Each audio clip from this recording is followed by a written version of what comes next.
The radio man's hands were shaking so badly he could barely hold the headset. 3 letters in Morse code, transmitted on a NATO emergency frequency from a Russian submarine. 3 letters that would make the blood of every man aboard the USS Connecticut run ice cold. R-U-N. The Russians weren't attacking. They weren't posturing. They were warning us. And in the next 60 seconds, every soul on that American submarine would understand exactly why. In all the years of Cold War tensions, of cat-and-mouse games played in the depths, American and Russian submarines had faced each other countless times. Sometimes they shadowed each other for days. Sometimes they played chicken at high speeds. Sometimes weapons were armed, fingers hovering over firing buttons, waiting for the order that could start World War III. But never, not once in the entire history of underwater warfare, had a Russian commander broken radio silence to warn an American crew. The implications were staggering. Whatever was coming, whatever it made Moscow's most advanced submarine flee in terror, was apparently worse than revealing their position to the enemy. The radio man looked at his captain, and in that moment, both men realized they had crossed an invisible threshold into waters where the old rules no longer applied. But let me take you back to the moment when everything was still normal, when the ocean was just the ocean, and the worst thing you could encounter down there was an enemy torpedo. 700 meters beneath the Arctic ice sheet, in darkness so absolute it feels like being buried alive, the USS Connecticut prowled through Russian waters like a metal shark. This wasn't her first rodeo. The Seawolf-class attack submarine had spent months playing cat and mouse with Moscow's northern fleet, sneaking through their backyard, stealing their secrets, and disappearing before they even knew she was there. 9,000 tons of cutting-edge American naval engineering designed for one purpose: to be the apex predator in underwater warfare. The crew had settled into that dangerous comfort zone that comes from routine. Coffee brewing in the galley, quiet conversations in the berthing compartments, the steady hum of the reactor providing power and heat in a world where the ocean outside could freeze your blood solid in under a minute. Standard intelligence gathering patrol. Map the Russian submarine routes, track their movements, record acoustic signatures, nothing they hadn't done 100 times before.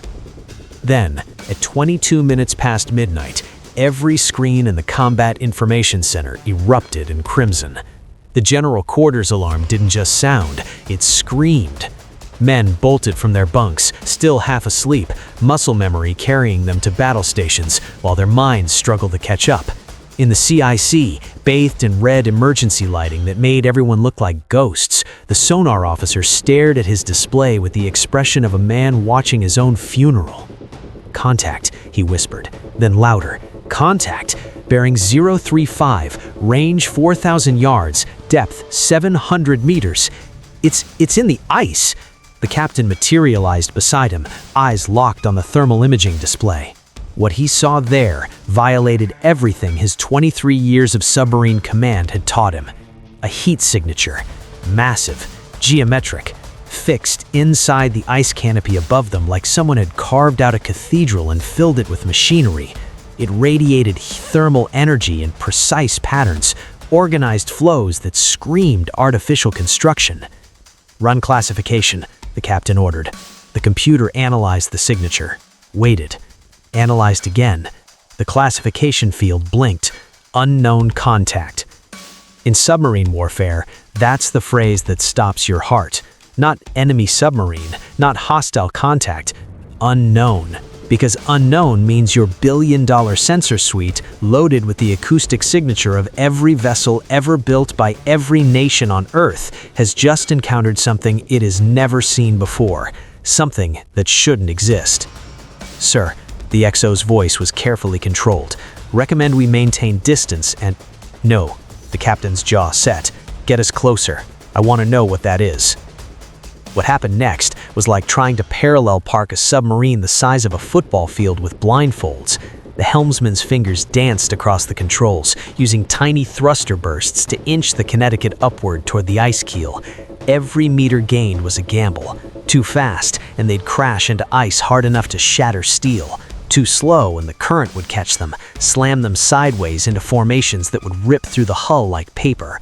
Around them, the ocean groaned and creaked, ice shifting with the sound of distant thunder. 40 meters from the ice, the Connecticut held station, hovering in the darkness. And then, the sensors got a clear picture. "Jesus Christ," someone whispered. 1,200 feet of structure embedded in the ice. Not just embedded, suspended, hanging upside down like a bat colony in some nightmare cave. Steel I-beams thick as tree trunks, reinforced pressure plates, heat exchangers cycling thousands of gallons of seawater per minute, and the berthing compartments, massive docking bays large enough to swallow ballistic missile submarines whole. "I'm reading a nuclear reactor," the sensor officer reported, his voice cracking. "Compact design, maybe 50 megawatts, and life support systems active, cycling air for," he recalculated, certain he'd made a mistake, "for over 200 people." The silence in the CIC was absolute. Everyone understood what they were looking at. A secret Russian military base built inside the Arctic ice, invisible to satellites, unknown to Western intelligence, operating in complete secrecy. The engineering required to accomplish this was staggering. The geopolitical implications were explosive. But more than that, more than the technical achievement or the strategic threat, what froze everyone's blood was the simple question: what were they protecting up there? The captain checked his watch. 0230 hours. They'd been gathering intelligence for 10 minutes. Time to get visual confirmation. He reached for the intercom to order the unmanned underwater vehicle launch when every alarm on the ship detonated at once. An acoustic pulse hammered through the water. Not natural, structured, powerful. A sonic shockwave that hit the Connecticut's hull like a physical blow and set every sensor screaming. On the thermal display, the massive Russian base suddenly lit up like a Christmas tree. Water pressure readings spiked, ocean currents diverted violently, and through the passive sonar, they heard it. The unmistakable sound of massive hydraulic doors opening. Something was leaving the base. "Contact!" the sonar operator shouted, emerging from the structure, bearing 350, accelerating fast. Through the photonics mast, they watched it come. Not smoothly, not gracefully. It thrashed out of that ice base like a wounded animal, its stern churning the water into foam, creating hydraulic disturbances so violent the Connecticut's hull shuddered. 15 knots, 20, 28. This thing wasn't sneaking away, it was fleeing. The combat computer scanned its acoustic signature, cross-referenced it against every submarine class in the database, and came back with nothing. Unidentified. 140 meters long, built like an armored truck, covered with weapon modules and coated with anechoic tiles that absorbed sonar like a black hole swallowing light. 2 massive contra-rotating propellers at the stern, a configuration that sacrificed stealth for raw power. Western intelligence files would later identify it as K-778 Spectre, Russia's most advanced attack submarine, powered by a liquid metal reactor capable of diving deeper than any torpedo could follow, Moscow's ultimate weapon, and it was running for its life. "Sir," the weapons officer said quietly, "we have target lock." The captain opened his mouth to give the order when the radio operator's voice cut through. "Captain, I'm receiving a transmission, Morse code, NATO frequency." He listened, face going white. "Sir, it's 3 letters, RUN." For one frozen heartbeat, nobody moved. The Russians weren't attacking, they were warning us. But warning us about what? Then the vibration started. Not sound. You couldn't hear it, but you felt it in your bones, in your teeth, in the fluid of your eyeballs. 70 hertz, infrasound, the frequency that bypasses conscious thought and triggers pure primal terror. Coffee cups rattled across tables. Men grabbed onto consoles to steady themselves. The ship's doctor later reported that half the crew experienced simultaneous nosebleeds. On the sonar display, the screen whited out, just overloaded, overwhelmed by a signal so massive it broke the sensors. "Contact rising from below," the sonar operator screamed. "Depth 2,000 feet, ascending, speed increasing." The computer calculated the size of the new contact, recalculated, ran the numbers a third time as if refusing to believe its own math. 900 meters long.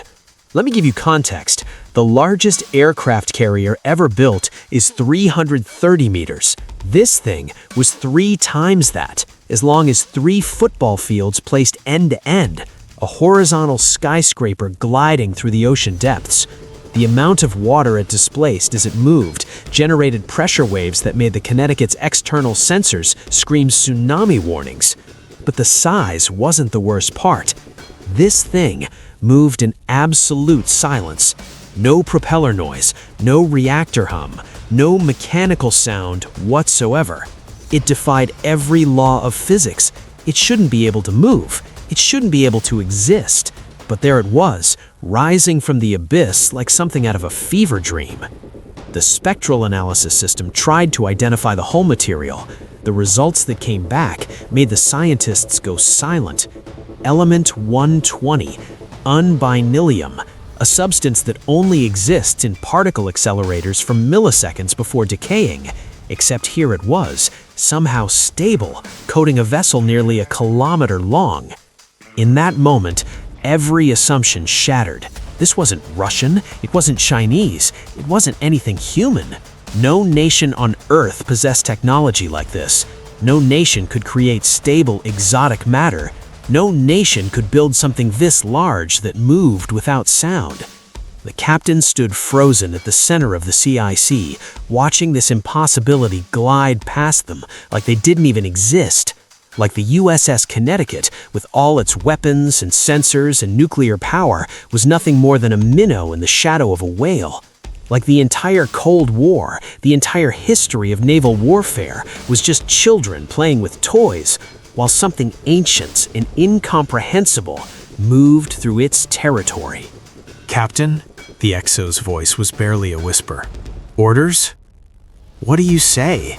What doctrine covers this? What training prepares you for the moment when you realize that everything you thought you knew about the ocean, about warfare, about reality itself, was wrong?" "Record everything," the captain said quietly. "Every sensor, every measurement, all of it." The massive object continued its ascent, passing within 500 meters of the Connecticut, close enough that they could see details on its hull through the enhanced imaging, structures that looked like ports or openings, geometric patterns etched into the exotic alloy, and something else, something that made the optical sensors flicker and fail as if the light itself didn't want to be near it. Then it was gone, disappeared into the darkness above, toward the ice sheet, and simply vanished. The pressure waves faded, the infrasound stopped, the ocean returned to silence. But it wasn't the same silence. It was the quiet of a tomb, the hush of a place where something terrible had just happened, and everyone was too shocked to speak. In the CIC, someone started crying, just quiet sobs. Nobody told him to stop. Because now, everything made sense in the worst possible way. The Russian base hanging in the ice instead of built on the seabed, the heavy cargo submarines, the fact that K-778, worth billions, had fled without firing a shot. Moscow wasn't hiding from American surveillance. They were maintaining a presence near something they couldn't control, something they had to coexist with, something that made their most advanced technology look like Stone Age weapons. The USS Connecticut left the area slowly, quietly, unmolested. Every byte of data was encrypted at the highest level and transmitted to Washington. The first officials to read the report went silent. No statements, no press conferences, no acknowledgement. Only one directive: maintain Arctic presence, but avoid contact with unidentified targets. The crew who were there that night never spoke about it publicly, but they all changed. They all understood now that beneath the ice, beneath the geopolitics and the military posturing, we are still just visitors in a world that doesn't belong to us, a world that tolerates our presence but could erase us with a thought. And sometimes in the frozen darkness, it allows us to see just enough to know how little we truly understand. This account is hypothetical, built from real military capabilities and technological facts combined with speculative elements. But remember, yesterday's impossible is tomorrow's classified reality. The question remains, what else moves in the darkness beneath our feet?